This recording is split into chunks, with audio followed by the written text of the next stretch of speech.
I'm Carmen Twillie Ambar, president of Oberlin College and Conservatory. Welcome to Running to the Noise, where I speak with all sorts of folks who are tackling our toughest problems and working to spark positive change around the world. Because here at Oberlin, we don't shy away from the challenging situations that threaten to divide us. We run towards them.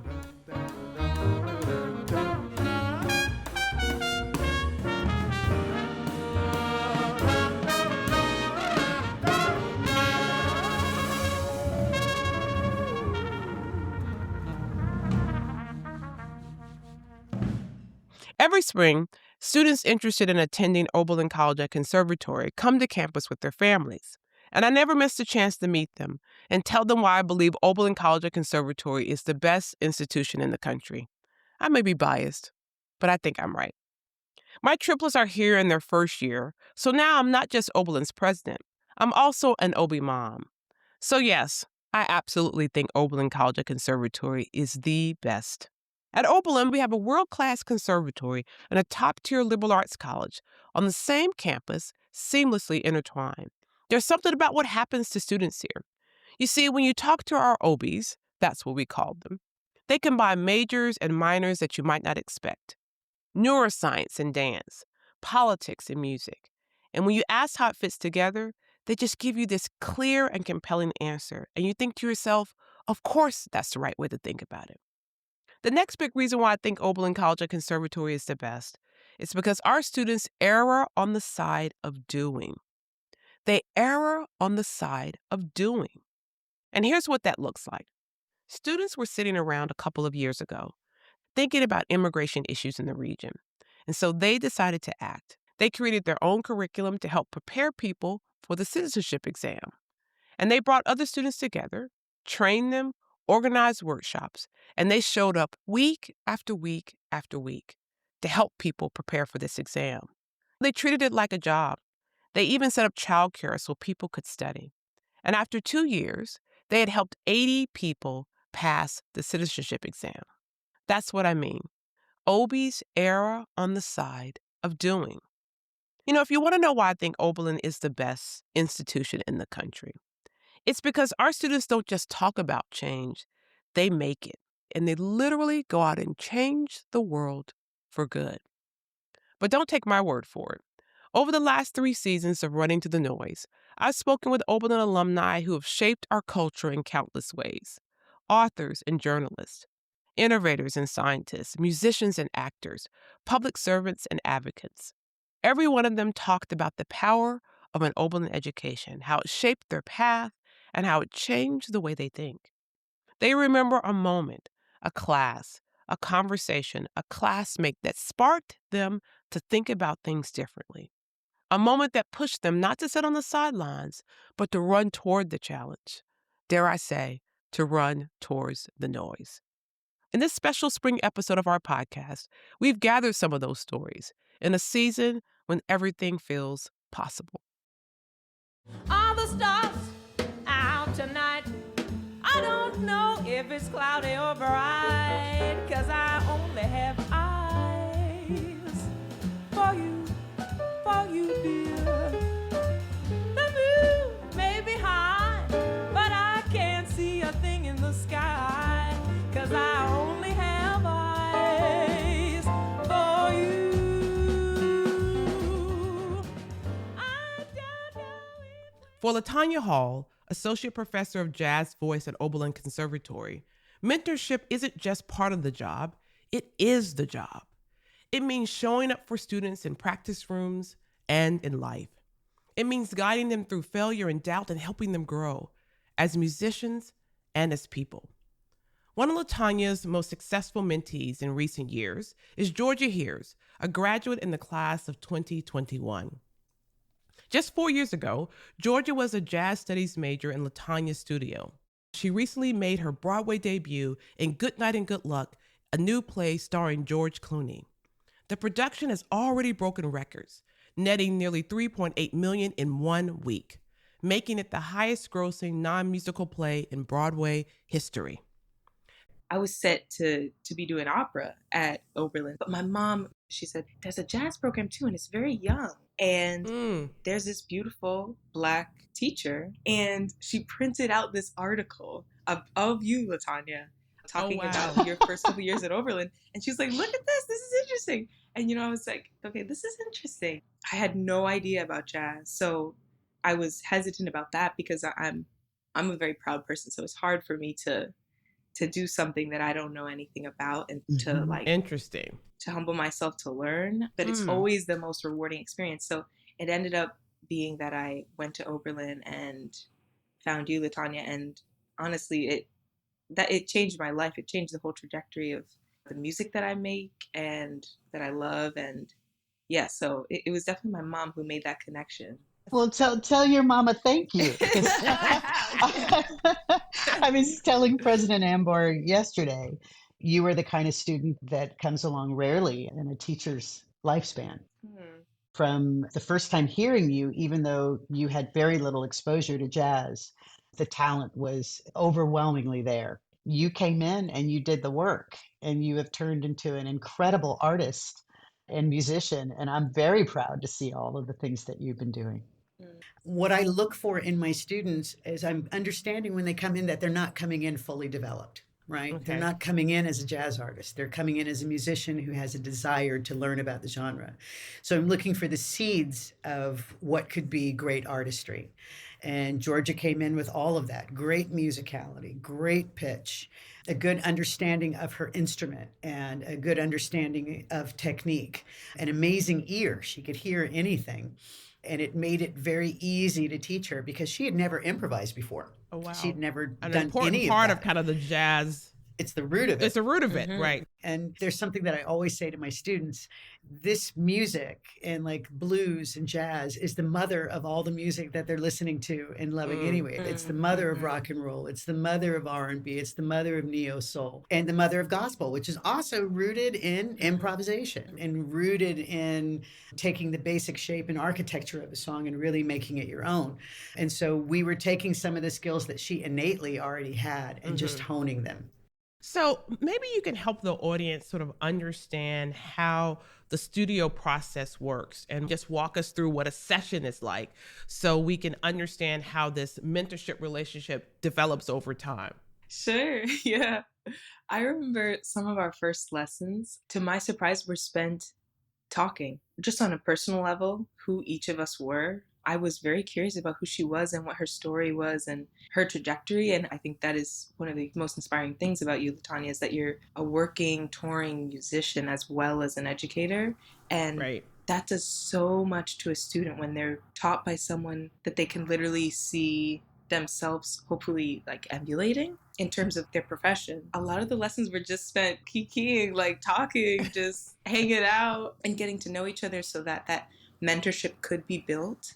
Because I think a lot of times in the education system, there's not that personal element that allows you to establish trust. And I think if you're someone who is afraid of making mistakes or looking dumb, that's going to be a huge roadblock to learning, because that's all that getting better is just failing over and over again. Initially, we just established trust, and then we got to the nitty-gritty, which was the best thing for me. I've always struggled with my work ethic.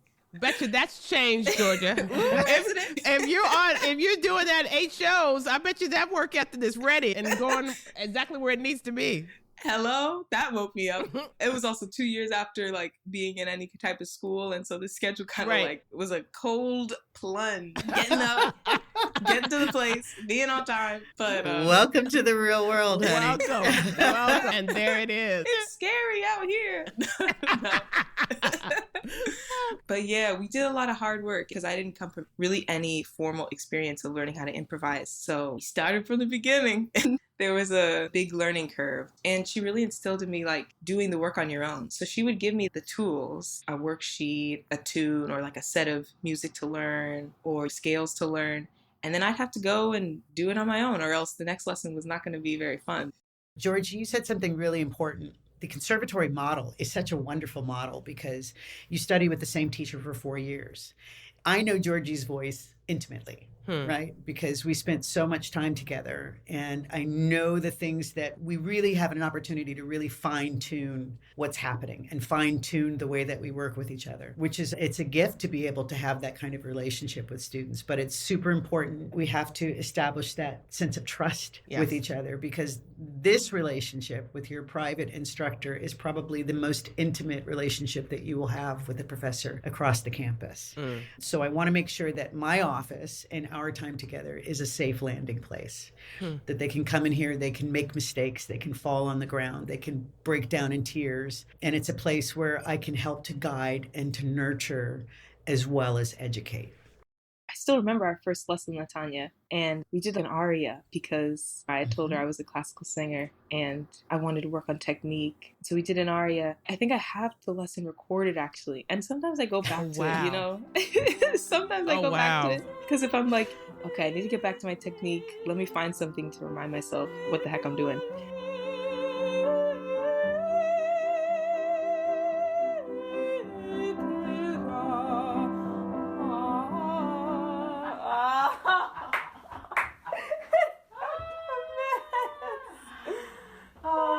Okay, this is a mess. So the bridge. Yeah.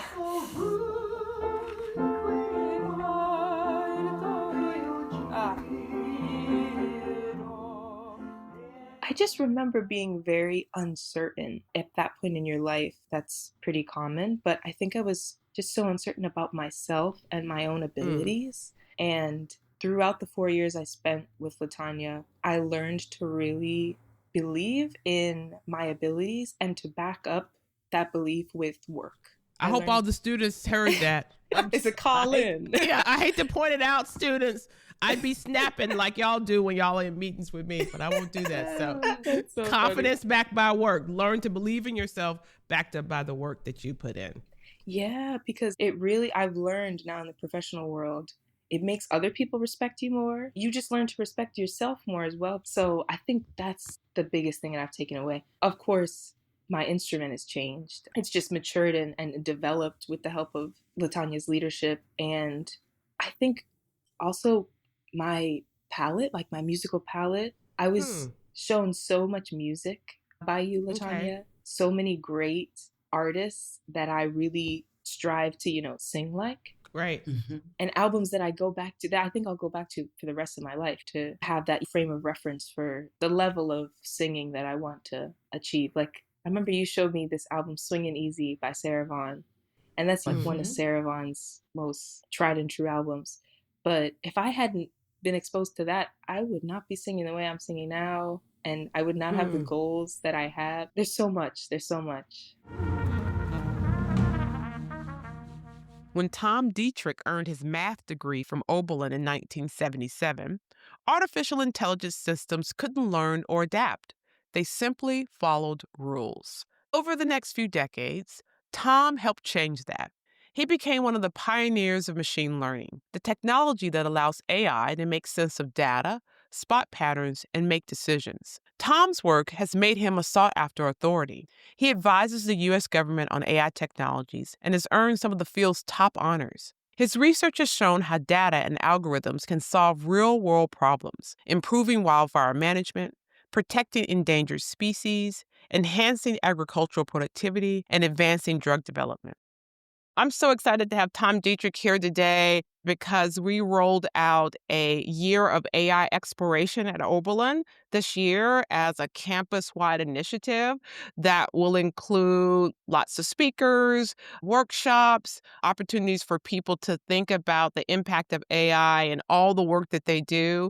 Obviously thinking about environmental impact and privacy impact, but also thinking about how this technology might reshape higher education, what things we can take from it that we feel really positive about, and what things we should be concerned about. One of the things that I really appreciate that you've said about your own experience being here at Oberlin is how few computer scientists have a particularly liberal arts college background and how that has informed the way you have thought about this technology. It has impressed upon you thinking about its ethical impacts in ways that I assume you suggest might not have been there as clearly for you if you didn't have the type of background you had at Oberlin. The most important class I took at Oberlin was on political philosophy by Harlan Wilson. It was an extremely popular class, but for the more scientifically oriented students in his class, he said Karl Marx claimed to be a scientist. Read Marx and critique his thinking, and also go read Thomas Kuhn's Structure of Scientific Revolutions for a glimpse at what was then contemporary philosophy of science. And it was really that introduction to philosophy of science that led me then in graduate school to think about machine learning. The goal of machine learning is, in some sense, to automate scientific inquiry. The central question of philosophy of science, or one of them, is how do we acquire new knowledge, learn new things about the world in a systematic and rational way? And that I thought was a fascinating question worthy of study. And so that really motivated me to do more reading in philosophy of science after I left. But the other thing, of course, is that one of the things you're taught at Oberlin is it's complicated. Basically, everything is complicated. That's right. So you take classes in history, in economics, in sociology, and it's just drummed into you that if anybody proposes a simple answer, it's got to be wrong.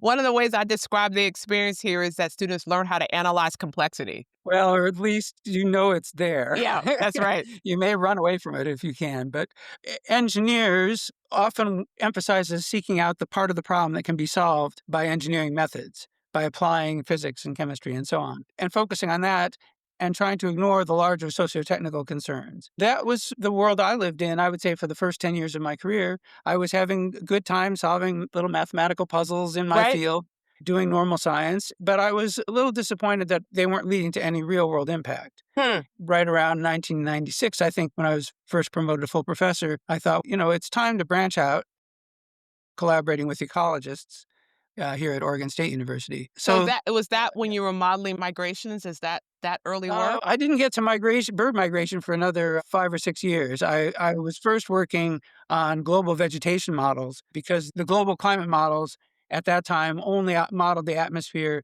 and the Earth was just considered a flat surface. The question was, how about if we bring all of plant life into these models? Would that help? And so I worked with collaborators here that were doing that. And then I moved on to some other things. Eventually got connected up with the Cornell Lab of Ornithology. They have a big program, citizen science project, called eBird, one of the oldest, where bird watchers fill out checklists every time they go bird watching. And the question was, could we actually do any science with this so-called citizen science data? And one of the things we attempted was, can we predict bird migration and forecast when it's going to happen? Because then we might be able to make some interventions, particularly turning off lights in skyscrapers, maybe other sources of artificial light, because that really confuses the birds. So I'm wondering if maybe you could talk a little bit about something your colleagues call the Computing for a Better World and Sustainable Future. I co-led 2 very big grants on what we call computational sustainability, and I've been involved in some other AI for social good efforts. We haven't heard people talk much about computational sustainability, AI for a better future. It seems like it's a little lost in these conversations about AI. So I'm wondering if maybe you could help our audience understand what those conferences have been about and what's been the purpose of them. This area of computational sustainability was developed by Carla Gomez and myself. She was the head of this project. She's a faculty member at Cornell. And our vision is, how can we develop the methods in computer science to promote sustainability in the natural environment in our economic and social systems? Within the Sustainable Development Goals framework of the United Nations, we've funded a wide variety of different projects under this umbrella. Some of them have been like the bird migration or invasive species management type problems. There's been work on law enforcement for anti-poaching efforts. How do you model where the poachers are going and predict where they'll be using machine learning? How do you design the routes the forest wardens should take so that they are very unpredictable and have a higher probability of catching the bad guys? But we've also looked at things like material science. Some of the biggest potential benefits of AI are going to come in their applications in new drugs and new materials. For example, more efficient batteries, better energy transmission, all of the things we need to decarbonize the economy.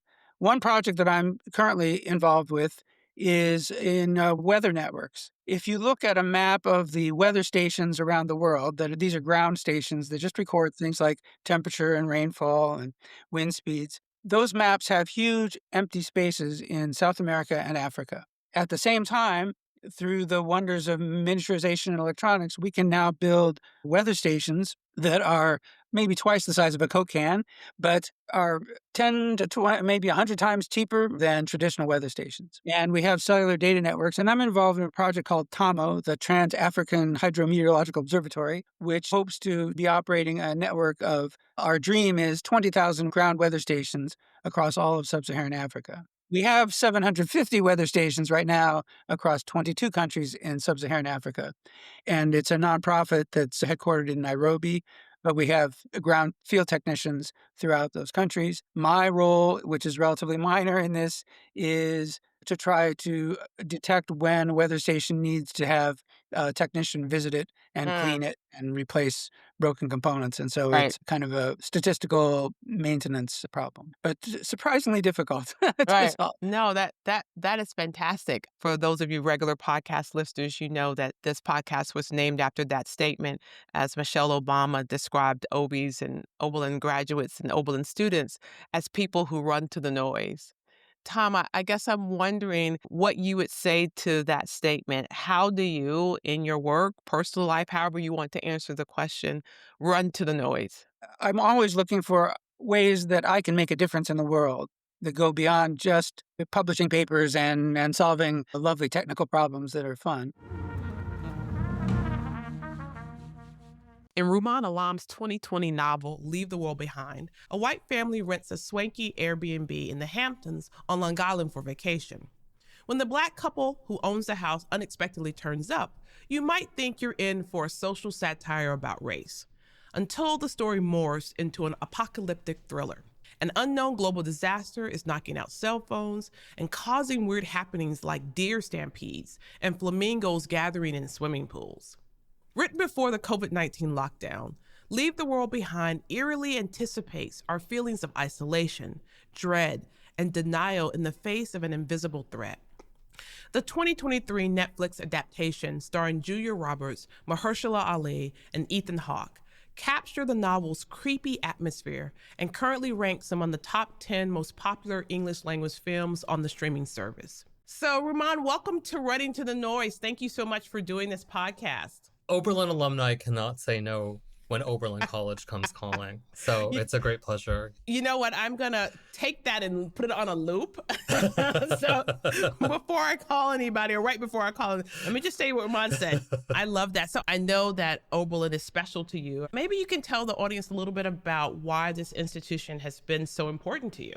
There was a feeling for me at Oberlin that the sky was the limit because I was a kid with a plan. Oberlin at the time, again, I started in 1995.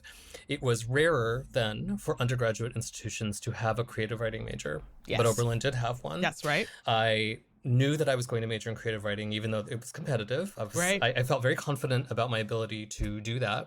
I have this notion that the department at the time, the language that they used to describe the major was that it was for writers of serious purpose. The institution respected its members. Yes. So these are 17 and 18-year-old kids. Mm-hmm. But the school was saying, okay, you are writers of serious purpose. And in fact, they were. I was in these very rigorous workshops led by rigorous writers much older than me who respected me and took me seriously and took my work seriously. And that was always my plan going to Oberlin, that this was my vision, that I was going to do that. And I had a more kind of responsible part B, that I was also going to major in English, which is funny now it sounds like, oh, that's the reasonable major, that's right. The marketable major. Yes. And that I would find a way forward. I would find a way to work in publishing, which is in fact exactly what I did. Lots of the topics that you have pursued, race, class, power, how it divides us, it feels that maybe in this moment, like those topics are riskier.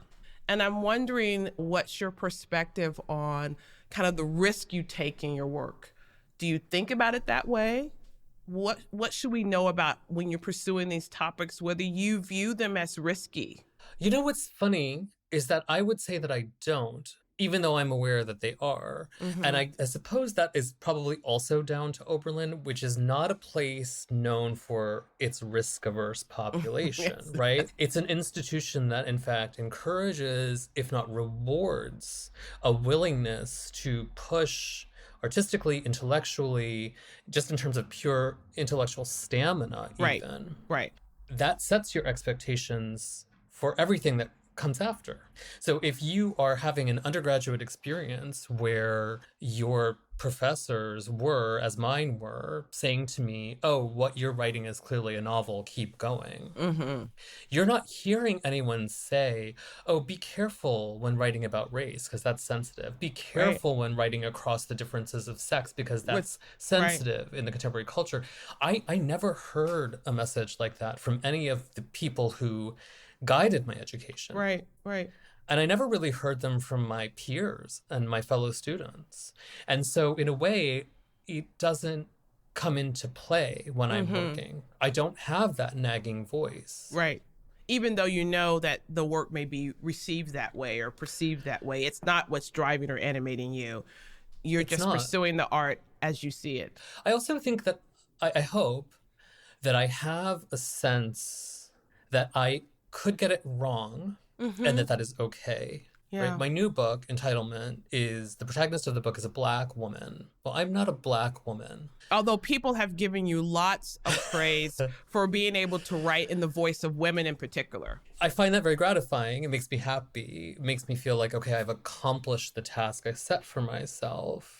But I know that I have to accept the judgment of a reader who feels that I didn't accomplish that. And that is also okay. Like, I think that is also something that you have to learn in your education, that you can try and you will succeed. No one's going to succeed at 100%. This isn't like third grade spelling test. It doesn't work that way. And that's okay. Yeah. You know? How do you get in that voice that's not your own and that's not your background? It certainly helps to have an experience of life where you are with people who are different. Yeah. And you see the fundamental humanity that is shared among all people, no matter what their demographic differences might be. If you've spent your life in the hothouse of your own identity and are unaware of the fact that other people feel exactly the same way you do. I feel like saying, preach. Right? I mean, everybody looks at the sky and sees it the same way. Right? Everybody wants to eat one meal that their mother makes. Everybody wants to go home and take their shoes off, right? There are fundamental human experiences that are shared. If you are working in good faith, you can try anything. If you're working in bad faith, Godspeed. But if I were writing a novel starring, so to speak, a Black woman to prosecute the case that I hate Black women, then that's doomed to failure. Yeah. I have to just trust that I have a reader who will see that I'm working in good faith and hope that I get it mostly right. Well, it reminds me of one of the things I say about what we're trying to accomplish here at Oberlin. It's why we do things like Meet Full Need and other things that tries to bring a diverse set of voices to campus. It's that we have this tagline here, think one person can change the world, so do we. And I oftentimes say to our prospective students, if you're going to go change the world for good, you doggone better have met somebody who has a different perspective than you do so you can get it right. And so I appreciate your willingness to kind of get into a zone with people who are different than you, have different perspectives than you do. It's the only way to remotely get those voices right. That fundamental respect for difference, you have to possess that, and you have to be in places where that is a given. Meet Tamara Jabe, a semi-finalist on The Voice, who toured with Doja Cat, performed with Lizzo, and can move effortlessly from taking our breath away singing opera at Lincoln Center to cracking us up on HBO's A Black Lady sketch show. So, Miss Tamara, who, just so you all know, I know her lots of ways, but I follow her on Instagram. And if you don't follow her on Instagram, you are missing out on some fun times of watching her growth and career. So if you want to let us know your major and your year of graduation and then your pivotal moment while you're here at Oberlin creatively. Yes, I am class of 2012. I was a double degree student in vocal performance and sociology. I attempted religion and African American studies minors, and then I did 4 out of the 5 requirements. And that last year, I was like, why am I doing this to myself? Nobody cares about this after this except for me. Those aren't degrees, but I did do a lot of coursework in those 2 departments as well. And I have so many, like just you asking the question, like a bunch of different things came up. But if I could pick one, it would be a winter term project. And it was still to this day one of the top 5 hardest musical endeavors I have ever taken on. God rest Miss Rosen's soul. Marlene Rosen passed last year. Yes. But she chose me because she knew that I could do hard things. And she saw the skills that I came to Oberlin with, having a strong ear and all those things, and thought that I would be appropriate to sing a George Crumb song cycle with 5 percussionists and 1 vocalist. Oh, wow. So I had to find my pitches from thin air, from marimbas and xylophones, from percussion instruments that you don't usually look for tones from. But we spent that entire winter term every single day hammering it out. It was a song cycle of spirituals. And so that's why she knew it was appropriate for me as like a church kid and everything. But it was also like, hey, girl, this is about to be real hard. And it absolutely was, to this day, one of the hardest things that I've ever done. And so November, I made my Lincoln Center debut, and I was invited. I did not audition for that show, but I was able to be in that room in a 2-week rehearsal period with an entire 300-page opera that is contemporary. Wow. And still say, this is not the hardest thing that I've ever done. Oh, I love it. And so I was not at all shaken in my boots. I knew exactly what to do. I knew how to find the destination my way. Also, fully be myself. I was actually asked, hey, can you do a gospel run right there? I'm like, is someone going to drop out the sky and is Mozart going to kill me for that? So, I would say that is coming up right now because it's such a full circle moment for me re-entering opera. Yeah. And having not done it pretty much since I did Oberlin in Italy when I left 15 years later. That's awesome. I remember the day that I met Miss Rosen, I told her I don't want to sing opera. And she looked at me with like I had 10 heads and said, well, why are you here? I said, because I want to learn how to sing. I know how to sing, but I want to learn how to make sure I'm not hoarse every time I leave church or whatever it is that I want to do. And so I think in my mind, being multiple things was always the goal, but that's because I grew up on Carol Burnett, and Debbie Allen was teaching, yeah, it's okay, you can dance, but can you act? Yeah, you can act, but can you sing? I know eventually I'm going to have to touch all of these things, and I want to. Yeah. I want to act. I want to do all of these things. And so for me, that was always a goal because it's what I wanted. I came to LA on a comedy contract, on a 6-figure television contract, right? And then before a year could pass, writer strike, actor strike, on the part of my second year, the whole second year here on unemployment, twiddling my thumbs, hoping for something to come along, hoping for things to change. And when it came back, I had to go back to music. I did not have a choice. I'm not sad about that. I'm not sad that I could text John Legend and say, hey, I see that you're doing a concert with a choir. Can I be in the choir? And Tamara, running to the noise in your work or your life, what does that look like for you? That looks like disruption. I am a disruptor. I came to shake the tables. Why is this right here moving? Why are they talking like that? Why are we allowing this? How much are you getting paid? Well, how much are you getting paid? Y'all not getting paid the same thing. What y'all gonna do about it? For me, I am the noise, right? Like I've always been loud. I had friends have an intervention with me one time and tell me I'm just too loud and unpredictable and wild. And I'm like, that's crazy because Doja Cat really needed that from me last year, huh? So for me, it means disrupting. It means coming to LA. And yes, I'm here on a television contract, but like, where y'all go to just hang? Do y'all like each other? Where do people go to love on each other? Where do people go to break bread? Oh, you don't have it. You don't have it. So now I'm going to create it, and I'm going to constantly challenge this status quo of what y'all have going on, because it could be better. This world could always be better. And I feel like, especially OBs, we had a different slogan when I was there. It was like, think one person could change the world. No, we still have that. Oh, Yeah, okay, cool. yeah. Think one Before person that, can change the world, so do we. Yeah, yeah. But I believe that until the air is left in my body, like, again, God rest Miss Rosenstoll. I know I keep talking about her, but she really was like, wow, that's the type of life I want to live. Like, when all the air is out of my lungs, the stories are countless. The generosity, the love, the joy is just, people will never run out of things to say about that. But they'll also be like, but yeah, girl, she didn't play though. But she didn't play though. I love that woman. That's the type of life that I want to live. I want people to sit up straight when I come in the room. I want people to, if you are being slimy and underhanded, I want you to be afraid of me. If you are somebody who likes to take advantage of people, I want you to feel so uncomfortable around me that you don't even want to talk to me.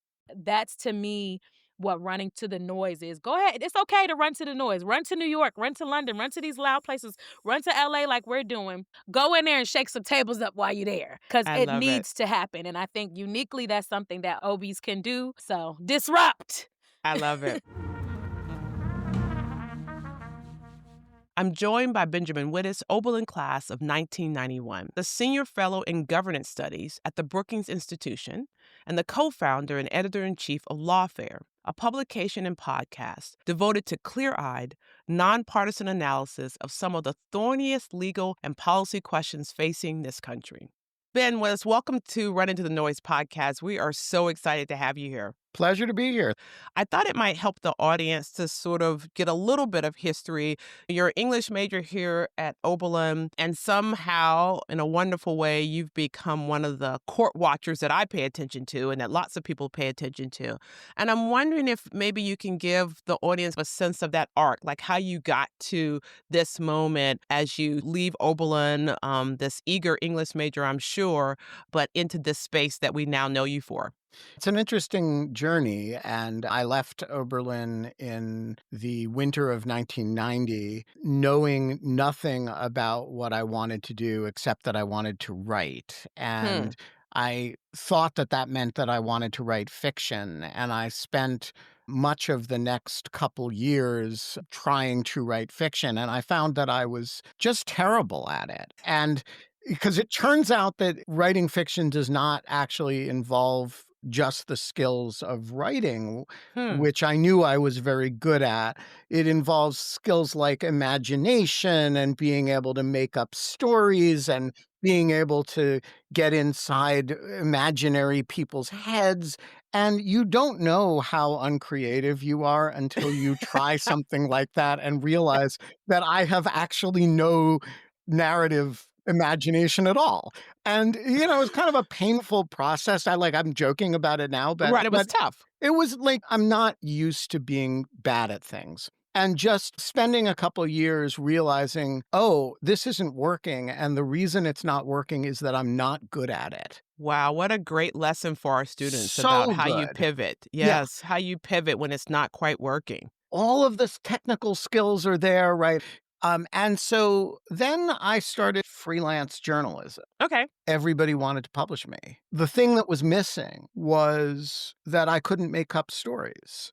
And if I just didn't bother to try, and I talked to real people, and I went into document records rooms, this was before the internet. And so, if you wanted government documents, you would go into the Federal Election Commission and go through their public records room. Schlep yourself down to the Federal Records Commission and go and look at the archives. Right. Yeah. And I found that I had this skill that I could walk into a public records room and walk out with a story. And then all these skills that I was trying to apply to something that I wasn't good at, I was trying to apply to something that I was very good at, which was telling stories that were actually true.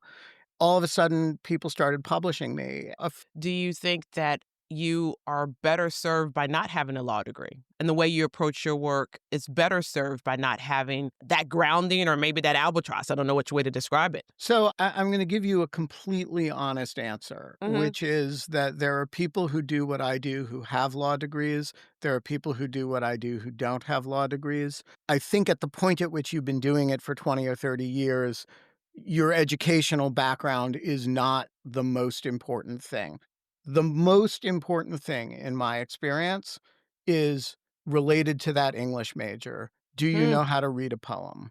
Do you know how to do a deep read of something? Do you come out of one of those traditions that actually takes a text and mines it for meaning? And that can be, the sort of Jesuitical canon law debates, people who grow up in Orthodox Jewish environments are really, really good at this often. And people who are English majors, there's something not very different about the problem of reading a sonnet and the problem of reading a statute. Oh my gosh. Okay, so you're making the liberal arts college president die with joy here. I did it on purpose, but it happens to be true. I love it. At the end of our podcast, we oftentimes ask what it means to run to the noise, giving the name of this podcast. What does it mean to you to run to the noise? So it's such a wonderful name of a podcast. I was actually thinking about it this morning before we were talking.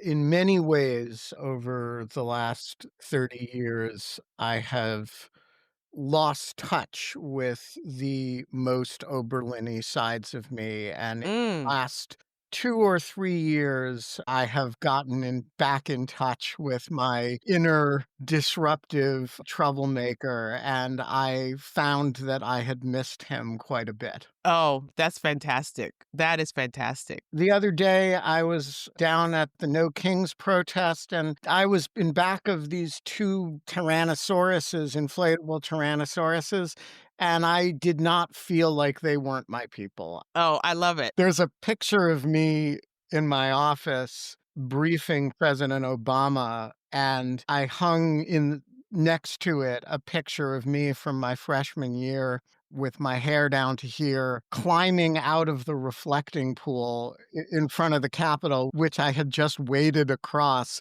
dripping with a big grin on my face. And there was a time when I separated those 2 people, and now I'm just like, they are one. We live in ridiculous times, and I would still walk into the reflecting pool, and I would want President Obama to know that. I love it. I love it. For many years, I was the model think tank scholar in Washington. I did not register to vote on the basis of a party in Washington because even though not being registered as a Democrat effectively deprives you of the right to vote, I didn't want to be associated with to have a political valence. I've never given a political contribution. I religiously stayed away from demonstrations.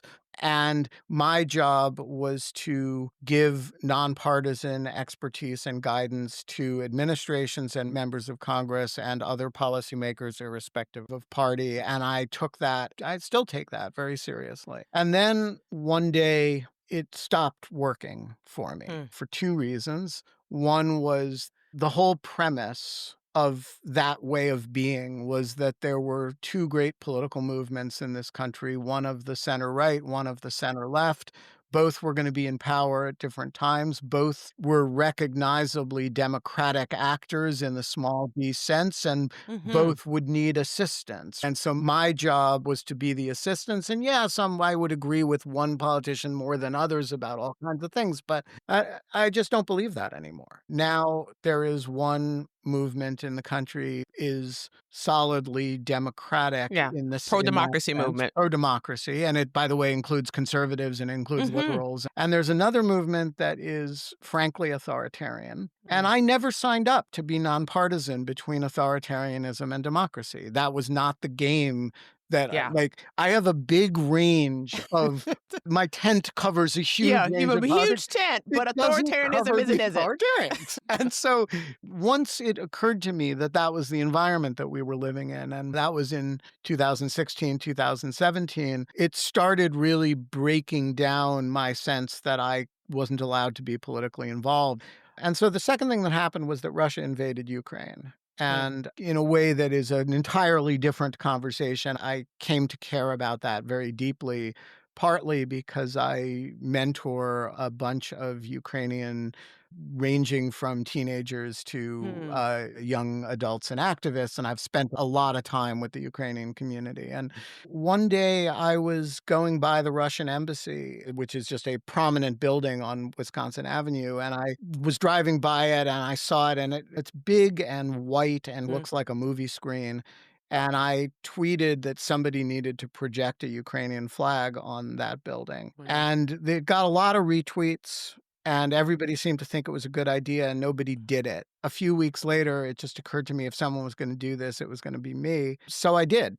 And I have been ever since then doing projection operations in support of mostly of Ukraine and in different parts of Washington and in 11 capitals around the world where there are Russian embassies that I don't think I'm going to get arrested for projecting on, although I've gotten close a few times. Back when I was an Oberlin student, the idea of not getting involved would have been unthinkable to me. And then I let myself be convinced by the way Washington worked for many years that it was better for me to make a point of being uninvolved. And I have learned to unlearn that. If people want to think less of my think tank scholarship, for that is fine. They're entitled to do that. But I am not interested in pretending anymore. Not that I was pretending, but I'm not interested in not being involved in both the domestic and international struggles of democratic polities against authoritarianism. And if we take your admonition to be the truth, which I agree that it is, this is what is going to be required. If I didn't think so, I would be doing something else. But everybody's got to get a little bit out of their comfort zone. I don't believe in political violence. Right, of course. But I do think we all need to be thinking about what is the thing that I would admire somebody else for doing, but that I would never dream of doing. And then ask yourself, why is it that you would never dream of doing that?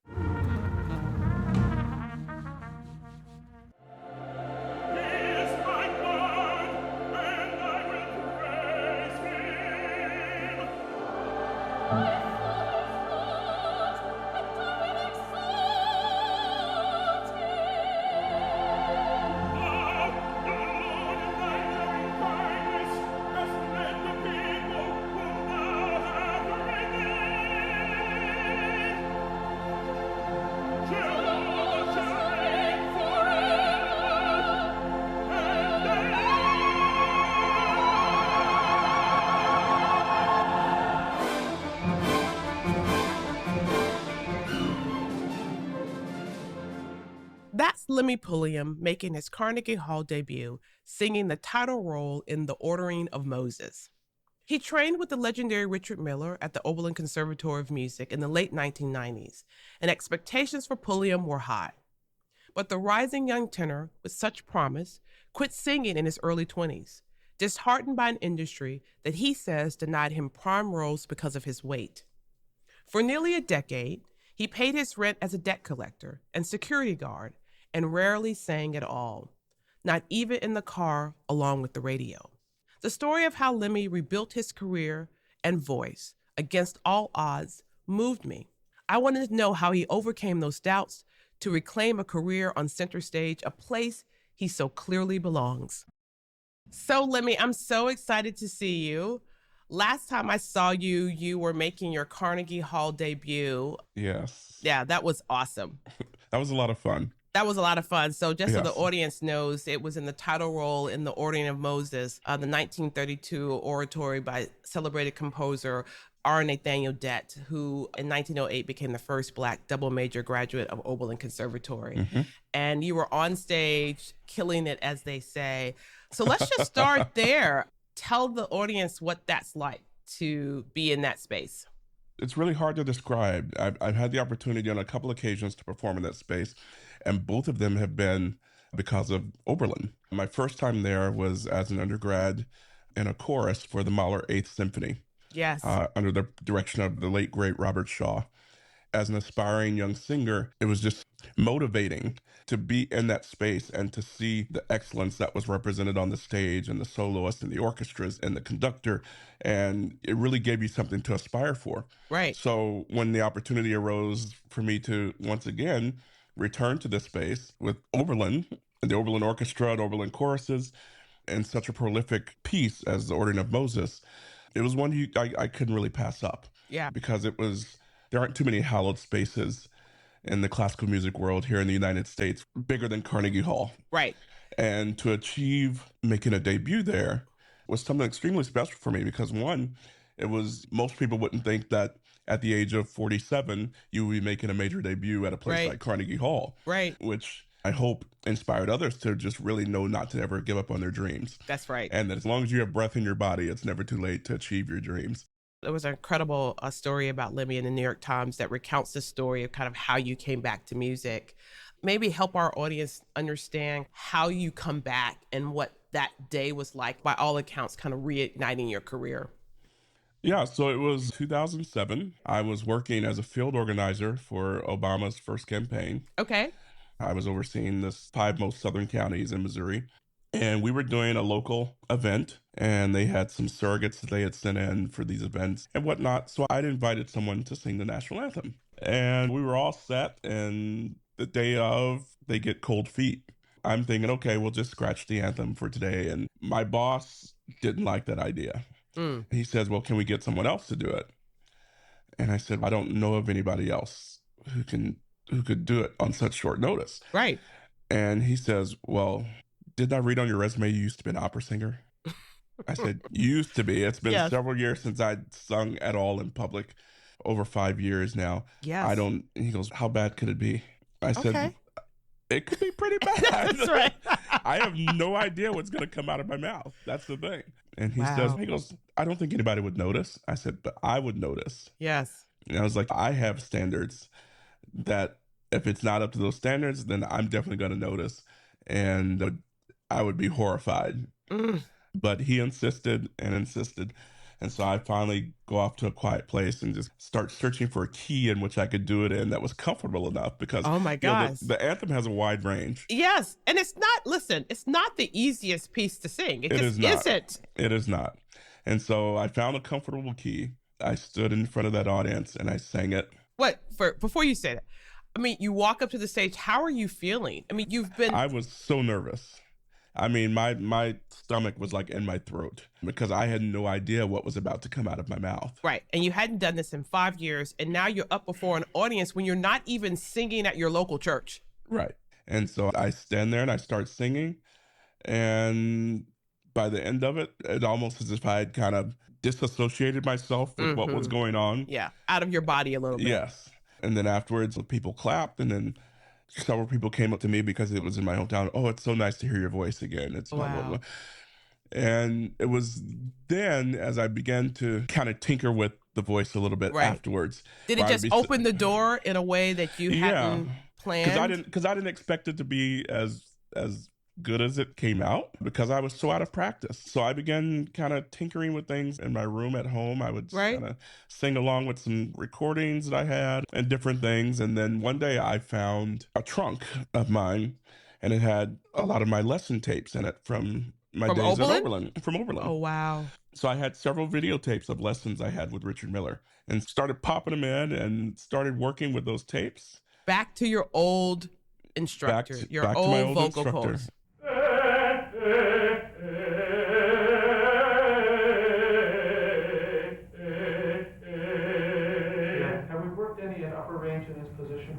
No, not here. Okay, here's another thing. Sometimes, this is not for you because you already have your top voice, but sometimes if you have a person who has difficulty in singing the upper voice, you put them on the floor like this, it can really immediately bring results. Because instead of reaching for it, they are now compact in the body, and it allows the larynx to do its own work. before you want to, see if you can feel comfortable at that position.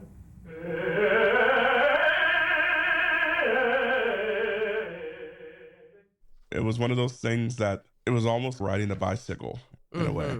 As I began to work with the tapes, as the coordination began to come back, as I started to pay more attention to the voice, I said, this voice is different than it was. Oh, wow. What I really thought in the beginning was kind of maybe I wasted time by not singing over those years. Right. Really turned into a blessing.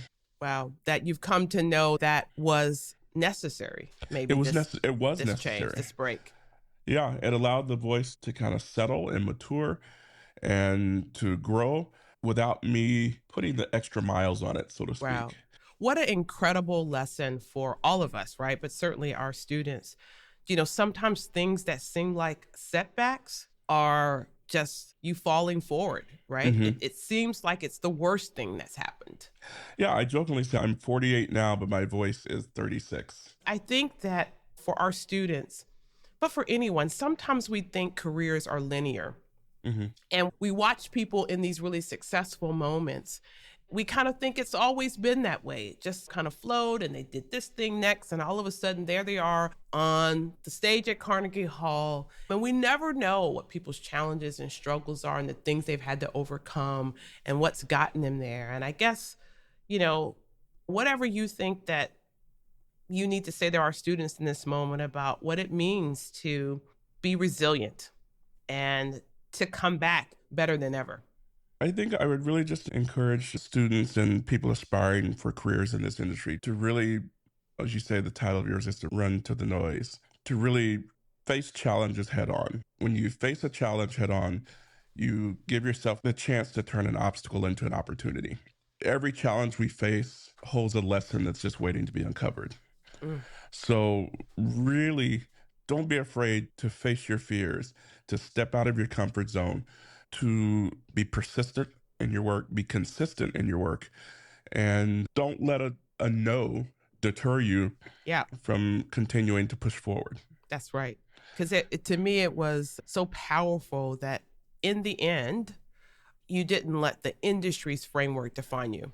Exactly. It's up to us to take control of our own destinies and to define our own selves as opposed to allowing other people to define us. Amen. Thanks for listening to Running to the Noise, a podcast produced by Oberlin College and Conservatory. Our music is composed by Professor of Jazz Guitar Bobby Ferraza and performed by the Oberlin Sonny Rollins Jazz Ensemble, a student group created through the support of the legendary jazz musician. If you enjoyed the show, be sure to hit that subscribe button, leave us a review, and share this episode online so Obies and other folks can find us too. I'm Carmen Twillie Ambar, and I'll be back soon with more great conversations from thought leaders on and off our campus.